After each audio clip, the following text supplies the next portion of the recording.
মানে আহাব্বা লিল্লাহ ওয়া আবগাদা লিল্লাহ, যে আল্লাহর জন্য ভালোবাসলো, যে আল্লাহর জন্য রাগ করলো, যে আল্লাহর জন্য দিল, যে আল্লাহর জন্য দেয়া বন্ধ করলো। দেয়া যদি বন্ধ করে, কার জন্য বন্ধ করবেন? আল্লাহর জন্য। মনে করেন আপনার বন্ধু আপনার থেকে প্রতিদিন 10 টাকা নিয়ে যায়, দোস্ত 10টা টাকা দেন, আপনি দিয়ে দেন। একদিন জানলেন এই 10 টাকা দিয়ে ও গিয়ে সিগারেট খায়, আপনি এই দেয়াটা বন্ধ করবেন।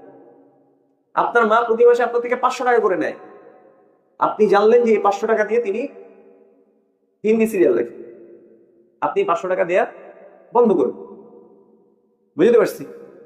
আপনি জানেন যে আপনার ছেলে প্রতিদিন আপনার কাছ থেকে হাত খরচ নেয় 100 টাকা, এই 100 টাকার মধ্যে সে মনে করেন যে সিনেমা দেখে, এখন তো সিনেমার যুগ নাই আসলে, তারপর একটা উদাহরণ দিলাম, বা গেমস খেলে, মনে করেন গেমসের দোকানে গিয়ে গেমস খেলে। এখন তো গেমসের দোকান নাই, আমাদের ছোটবেলায় যেগুলো ছিল। এখন হচ্ছে ওই যে প্লে স্টেশন অনেকগুলো সেট করে রাখে অনেক জায়গায়, ওখানে গিয়ে গেমস খেলে। এখন আপনি জানেন যে আপনার ছেলে প্রতিদিন 50 টাকা ওখানে খরচ করে, তাইলে আপনার উপর ওয়াজিব হয়ে যাবে এই 50 টাকা তাকে দেওয়া বন্ধ করে দেয়।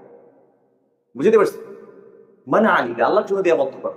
যে 4টা কাজ করতে পারলো, ফাকাদ ইস্তাকমালাল ঈমান, সে ঈমানের পরিপূর্ণতা দিল। বলেছেন কে? রাসূলুল্লাহ সাল্লাল্লাহু আলাইহি ওয়াসাল্লাম। এইভাবে প্রত্যেকটা জায়গায় তাওহীদ আছে। আমাদের তাওহীদটাকে ঠিক করলে আমাদের জীবনটা সুন্দর হয়েছে।